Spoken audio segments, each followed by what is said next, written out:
now no time for discussion. Please, I invite Samini Hima Pragya to present her paper.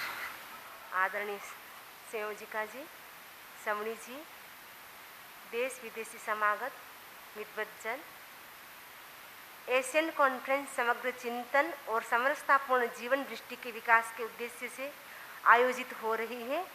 प्रस्तुत paper में पर्यावरण की समस्या और उसके समाधान का जैन दृष्टि से विचार करेंगे। सृष्टि का जीवन सापेक्ष है। इसमें जड़ और चेतन जितने पदार्थ हैं वे एक दूसरे को प्रभावित करते हैं। सृष्टि के किसी कोने में कुछ भी घटित होता है उसका प्रभाव सब पर होता है। इकोलॉजी का भी यही सिद्धांत है कि संसार के सब पदार्थ एक दूसरे पर आश्रित हैं। एक का परिवर्तन दूसरे में भी परिवर्तन ला देता है। धरती, हवा, पानी और वनस्पति सृष्टि संतुलन के आधारभूत तत्व हैं। ये जैसे हैं वैसे ही बने रहे तो सृष्टि का संतुलन बना रहता है। इनका अनावश्यक दोहन करने से सृष्टि का संतुलन बिगड़ता है, पर्यावरण प्रदूषित होता है। पर्यावरण प्रदूषण का प्रमुख कारण मिथ्या दृष्टिकोण। कुछ लोगों की मान्यता है कि सब पदार्थ मनुष्य के उपभोग के लिए बने हैं। इस मिथ्या दृष्टिकोण से पर्यावरण का प्रदूषण हो रहा है। पर्यावरण प्रदूषण के विविध रूप। पर्यावरण विज्ञान का पहलू है पर्यावरण का संतुलन। उसका दूसरा पहलू है पर्यावरण का प्रदूषण। पर्यावरण प्रदूषण का एक कारण है प्लास्टिक प्रदूषण। भारत में भी विश्व के अन्य देशों की भांति प्लास्टिक से होने वाले प्रदूषण की मात्रा प्रतिदिन बढ़ती जा रही है। छोटे से छोटे खाद्य पदार्थ हो या पान मसाले के गुटके हो, सभी वस्तुएं प्लास्टिक में पैकिंग होती हैं। पॉलीथीन और प्लास्टिक गांव से लेकर शहर तक सबकी सेहत बिगाड़ रहे हैं। प्लास्टिक और पॉलीथीन का प्रयोग पर्यावरण और मानव सेहत दोनों के लिए खतरनाक है। प्लास्टिक कचरा वैश्विक स्तर पर पर्यावरण को नुकसान पहुंचा रहा है। कुछ महीनों पहले कुछ आंकड़े आए जिसमें स्पष्ट किया गया कि हर साल पूरी दुनिया में उत्पादित होने वाली लगभग 30 करोड़ टन प्लास्टिक दोबारा उपयोग में नहीं लाया जाता है, जिसका दीर्घकालिक प्रभाव कहीं न कहीं पृथ्वी के चारों महासागरों पर पड़ रहा है। एक अन्य शोध निष्कर्ष से पता चला है कि समुद्री मछलियों के पेट में बड़ी मात्रा में प्लास्टिक मिलने लगा है। इस तरह मछलियों में प्लास्टिक का मिलना न केवल मत्स्य प्रजातियों के लिए घातक है, बल्कि समुद्री खाद्य पर निर्भर मनुष्यों व अन्य जीवों का जीवन खतरे में पड़ सकता है। इलेक्ट्रॉनिक प्रदूषण। वर्तमान समय में मोबाइल, कंप्यूटर, लैपटॉप, टैबलेट आदि हमारे जीवन का अभिन्न हिस्सा बन गए हैं। नित नई तकनीक के साथ अपने आप को जोड़े रखने के जुनून में हम भूल जाते हैं कि पुराने कंप्यूटर का क्या होगा। पुराने सीडी हम दूसरे ई वेस्ट को कूड़ेदान में डालते वक्त कभी ध्यान ही नहीं देते कि ये कबाड़ हमारे लिए कितना खतरनाक हो सकता है। बढ़ते शहरीकरण के कारण इलेक्ट्रॉनिक उपकरणों का ज़्यादा प्रयोग होने लगा है, मगर इससे पैदा होने वाले ई कचरे के दुष्परिणाम से लोग अनजान हैं। ई कचरे के अंतर्गत सभी इलेक्ट्रॉनिक उपकरण आते हैं। पिछले साल दुनिया में सबसे ज़्यादा 1.6 करोड़ टन ई कचरा एशिया में पैदा हुआ। इनमें चीन में 60 लाख टन, जापान में 22 लाख टन और भारत में 17 लाख टन ई कचरा पैदा हुआ। पिछले साल पैदा हुए ई कचरे में 7% मोबाइल फोन, प्रिंटर, कैलकुलेटर और छोटी आईटी उपकरण रहे। भारत के नियंत्रक एवं महालेख परीक्षा द्वारा दिए गए आंकड़ों के अनुसार भारत में प्रति वर्ष लगभग 4 लाख टन ई कचरा पैदा होता है।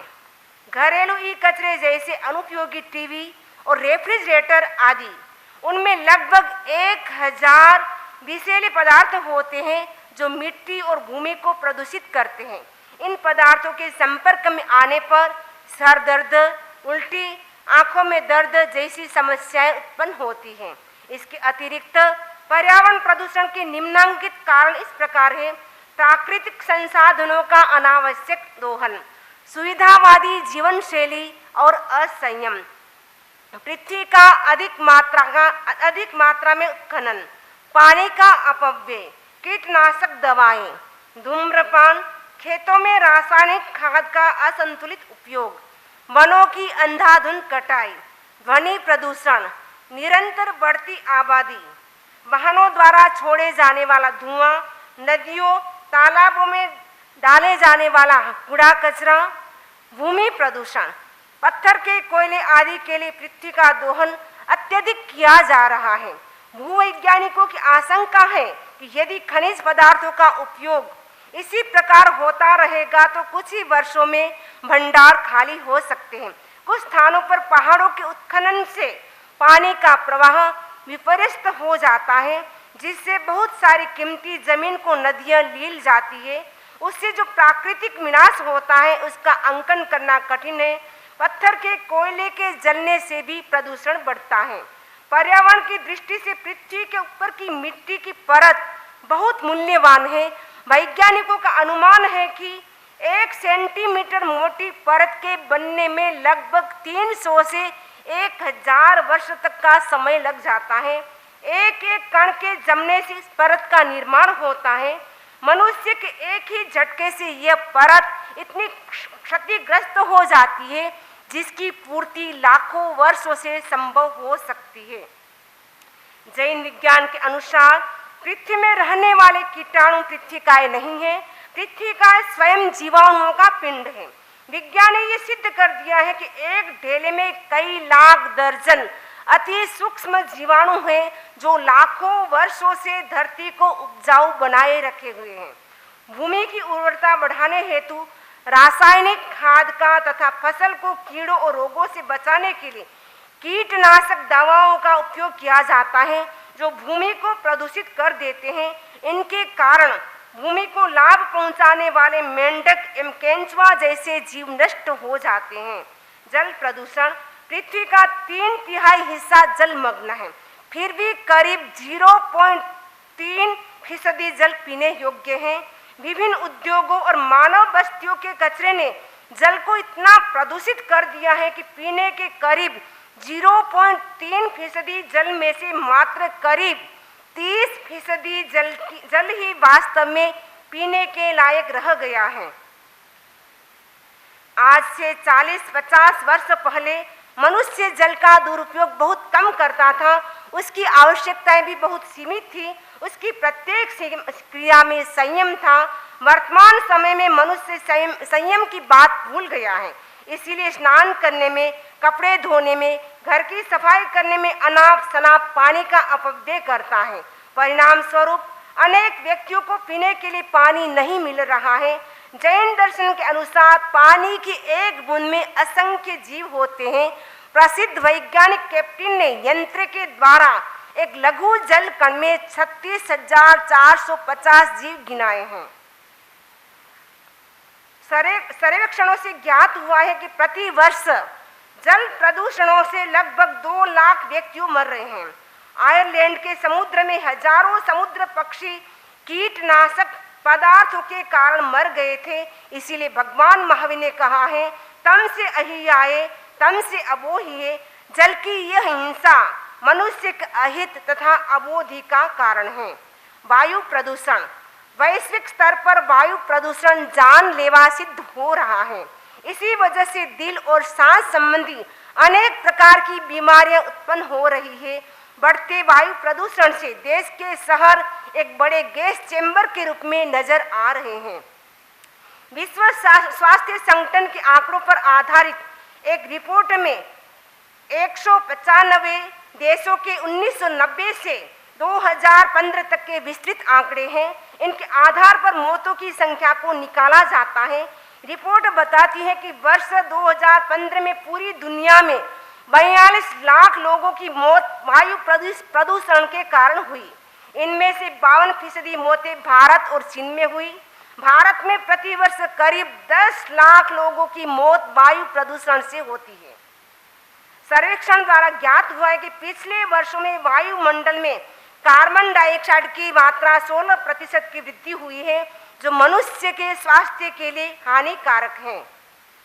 वायु प्रदूषण का प्रभाव केवल मनुष्य को ही नहीं सभी जीव जंतुओं को प्रभावित करता है। शलभ, मधुमक्खी आदि अनेक प्रकार के कीट इस वायु प्रदूषण से भारी संख्या में नष्ट हो रहे हैं। वनस्पति जगत भी इसके दुष्प्रभाव से बच नहीं पाया है। प्रकृति का हर कण एक दूसरे से जुड़ा हुआ है, इसीलिए एक का दुष्प्रभाव संपूर्ण सृष्टि को प्रभावित करता है। ध्वनि प्रदूषण। ध्वनि प्रदूषण भी आज के युग की बहुत बड़ी समस्या है। यातायात की गड़गड़ाहट, मशीनों की खड़खड़ाहट, तेज आवाज, पंखे, रेडियो और अन्य यंत्रों का कोलाहल, इस बढ़ती हुई अनियंत्रित ध्वनि पर नियंत्रण की आवश्यकता है, क्योंकि उच्च स्वर में तरंगित होने वाली तरंगे मानव के लिए मौत का कारण बन रही है। वैज्ञानिकों के अनुसार एक व्यक्ति की सुनने की क्षमता 30 से 90 डेसिबल होती है। जब इनसे अधिक डेसिबल वाली ध्वनि कान के पर्दे में टकराती है, जिससे पर्दे के प्रतिरोधात्मक प्रक्रिया स्वरूप काफी शक्ति खर्च होती है। यदि बार बार ऐसा होता है तो पर्दे की क्षमता कम हो जाती है या समाप्त हो जाती है।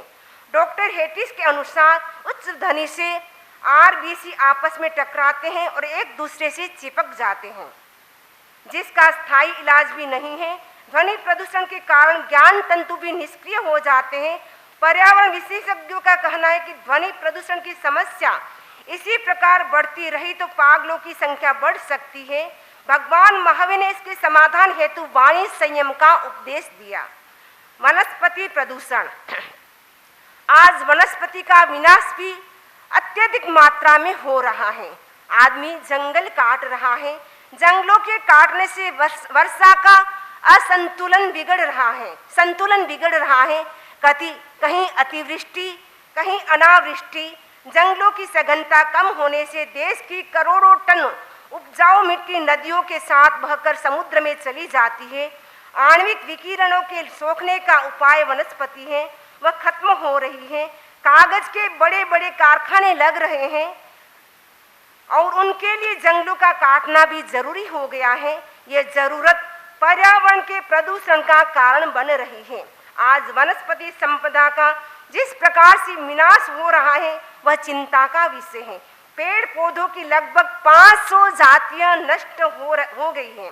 अमेरिका का राष्ट्रीय पक्षी गरुड़ है, उसकी संख्या क्रमशः घटती जा रही है। कारण की खोज करने से ज्ञात हुआ है कि पौधों की कीड़ों से रक्षा करने के लिए डीडीटी आदि रासायनिक द्रव्यों का उपयोग किया जाता है, जिससे पौधों की स्वाभाविकता नष्ट हो जाती है। गरुड़ पक्षी को प्राकृतिक भोजन न मिलने के कारण प्रजनन की क्षमता समाप्त हो गई। पर्यावरण प्रदूषण से उत्पन्न समस्याएं। पर्यावरण प्रदूषण केवल समस्या नहीं है, अपितु अनेक समस्याओं का मूल है, जनक है। इसके कारण विश्व में अनेक समस्याएं उत्पन्न हो रही हैं, जैसे ग्लोबल वार्मिंग, ओजोन परत में छिद्र, वातावरण में बदलाव, स्वास्थ्य से संबंधित समस्याएं, स्वच्छ जल, अन्न तथा वायु से संबंधित समस्याएं आदि। जैन दर्शन में पर्यावरण संरक्षण के उपाय। भगवान महावीर ने 10 वैकालिक सूत्र में कहा, पृथ्वी, पानी, वायु और वनस्पति इन सब की स्वतंत्र सत्ता है। यह सच्चाई समझ में आने पर ही मनुष्य सबके प्रति अतिक्रमण और अत्याचार से बच सकता है। अहिंसा और पर्यावरण संरक्षण। जैन धर्म जीवन का अस्तित्व केवल मनुष्यों, पशुओं या कीड़े मकोड़ों में नहीं मानता, अपितु पृथ्वी, पानी, अग्नि, वायु और वनस्पति इन पंचभूतों में भी उसका अस्तित्व स्वीकार करता है। आयारों में सूत्रकार कहते हैं कि जो पृथ्वी कायिक, अप कायिक, तेजस कायिक, वायु कायिक और वनस्पति कायिक जीवों का अस्तित्व अस्वीकार करता है, वह अपनी आत्मा का अस्तित्व भी अस्वीकार करता है। पर्यावरण की समस्या के समाधान के लिए जैनाचार्यों ने व्रतों का, उनके अतिचारों का निर्माण किया। जैन ग्रंथों में अनर्थ दंड एक शब्द आता है। भगवान महावीर ने श्रावक के लिए 12 व्रतों का विधान किया, उनमें एक व्रत है अनर्थ दंड व्रत। अनर्थ दंड व्रत, इसका तात्पर्य है अनावश्यक ऐसी चेष्टाएं करें जिसमें देश और राष्ट्र की संपत्ति का नुकसान हो, अनावश्यक जल का अपव्यय और अनावश्यक भूमि का उत्खनन, अनावश्यक वनस्पति का छेदन, अनावश्यक यात्रा करना, अनावश्यक बिजली का अपव्यय आदि अनर्थ क्रियाएं हैं। इनके प्रति सावधानी रखने से पर्यावरण की समस्याएं कम हो सकती हैं। परिग्रह परिमाण व्रत और पर्यावरण संरक्षण। इस व्रत को इच्छा परिमाण व्रत भी कहा जाता है, अर्थात प्रत्येक व्यक्ति अपनी इच्छाओं को सीमित करे, आवश्यकता से अधिक अन्न, जल, वैभव, धन के संग्रह से बचे। यह व्रत मनुष्य की अनंत इच्छाओं को सीमित करता है। इससे जहां एक ओर प्रकृति एवं पर्यावरण का हित होता है, वहीं दूसरी ओर प्रकृति के सीमित संसाधनों का लाभ समाज के प्रत्येक वर्ग को समान रूप से प्राप्त होता है। भोगोपभोग परिमाण व्रत और पर्यावरण संरक्षण। भोगोपभोग परिमाण व्रत इच्छाओं और आवश्यकताओं को और अधिक संकुचित करता है। इस व्रत के पालन से दैनिक जीवन में भोग उपभोगी सामग्री का उपयोग क्रमशः घटते हुए न्यूनतम स्तर तक पहुंच जाता है। पानी की अत्यधिक खपत वाले कूलर आदि का उपयोग कम से कम किया जाए तो बहुत मात्रा में पेयजल का संरक्षण किया जा सकता है। इसी प्रकार दैनिक जीवन में दुपहिया और चार पहिया वाहनों के बढ़ते उपयोग से कार्बन का उत्सर्जन बढ़ता जा रहा है और इससे ग्लोबल वार्मिंग की समस्या बढ़ती जा रही है। ग्लोबल वार्मिंग जल संकट का एक प्रमुख कारण है। प्रस्तुत व्रत के द्वारा दैनिक जीवन में वाहनों के प्रयोग को अत्यंत कम कर सकते हैं। दिक् परिमाण व्रत और पर्यावरण संरक्षण। भगवान महावीर ने श्रमणोपासक के लिए दिक् परिमाण व्रत का निर्देश दिया। जब व्यक्ति चारों दिशाओं में गमनागमन की सीमा करता है तब वह स्वतः ही आवागमन से बच जाता है। आज यह संकल्प विश्व की पर्यावरण संबंधी समस्या का एक समाधान है, बढ़ते हुए प्रदूषण पर अंकुश है। इस व्रत का या अणुव्रत को स्वीकार करने का अर्थ है संयम। इस व्रत से समय और शक्ति का बचाव होता है। वाहनों के उपयोग की सीमा होने से बढ़ते हुए प्रदूषण पर रोक लग सकती है। वैज्ञानिकों का मानना है कि प्रत्येक गैलन पेट्रोल के जलने से 3 point carbon monoxide, 15 point nitrogen monoxide एवं अन्य विषैली गैसें उत्पन्न होती है, जिससे 80,000 से 2 लाख फुट वायु प्रदूषित होती है। इस दूषित वायु से ओजोन में छिद्र हो रहे हैं, जिससे सूर्य का ताप सीधा धरती पर आ रहा है। सूर्य के ताप का सीधा धरती पर आने का अर्थ है छोटे छोटे जीव जंतुओं का अगली यात्रा के लिए प्रस्थान, त्वचा का झुलसना, कैंसर जैसे असाध्य रोगों का प्रादुर्भाव, निमोनिया, ब्रोंकाइटिस तथा श्वास जैसे रोगों में वृद्धि। प्रकृति की विनाश का अर्थ है संपूर्ण जनजीवन का विनाश। वस्तुतः यह चिंता का विषय है। इस पर गहराई से सोचने की आवश्यकता है। पर्यावरण विज्ञान की वास्तविकता को समझना जरूरी है, क्योंकि पदार्थ की सीमा है, उपभोक्ता ज्यादा है, अतः अनावश्यक इच्छा को न बढ़ाए। संयम से प्रदूषण की समस्याओं को मिटाया जा सकता है। इस संदर्भ में आचार्य तुलसी ने एक घोष दिया, संयमः खलु जीवनम, संयम ही जीवन है। संयम को जीवन में अपनाने से ही पर्यावरण प्रदूषण की जो समस्या है उसका समाधान हो सकता है। इसी आशा के साथ ओम Arham.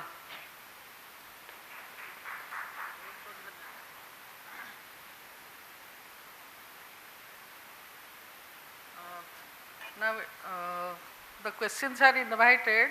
Please stick to 1 or 2 questions only.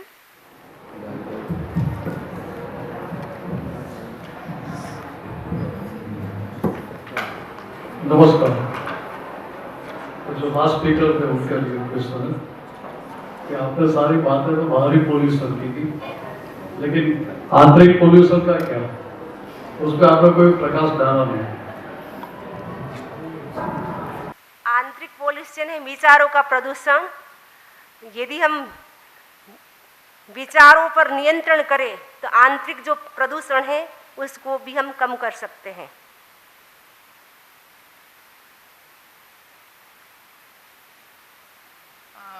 now I request Professor Govinda Upadhyay to give his comment regarding.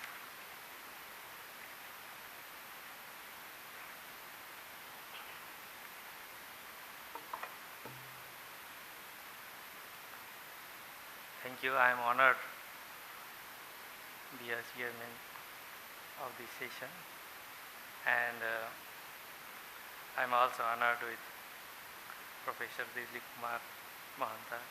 He is the Vice Chancellor of Sanskrit University. So I have great honor with him. And other speakers, Dr. Shivani Sharma from Punjab University, Chandigarh, and then Sadhvi ji. Just to so all papers were very meaningful, and I hope that papers will give us a direction, not only outer world but our inner world too. So I have no much comments or neither other remarks on the paper on Dr. Dilip Kumar, because I am not much aware about the Buddhist philosophy, and of course what he presented is very meaningful to paradigm shift, I would say, paradigm shift of present economic condition. So that is the remark. And for Shivani, her paper is very beautifully composed. And if you know Dr. Nirmal Mani Adhikari, he is working in Kathmandu University. He is also done his PhD, I think postdoctoral on Saridayata. So I think from that reference it would be very wonderful for you. And for Sadhvi, I less understood Hindi actually, but it's very nice, and I hope that paper will translate it into the English, then we could understand more better. Yeah, and actually I found this book through email from Lal Bhaiji, and I found very practical. And now I got present. I have here. So later days, the Holistic Center will try to translate into even Nepali. So Nepalese people would understand it, Dada Bhagwanji. So now I concluded this session. Thank you very much. Thank you, Professor Upadhyay. Now we have to felicitate.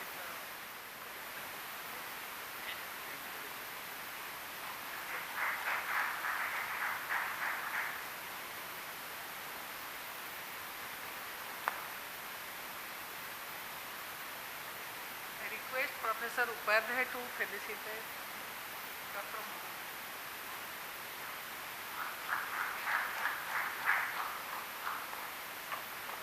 Yes, sir.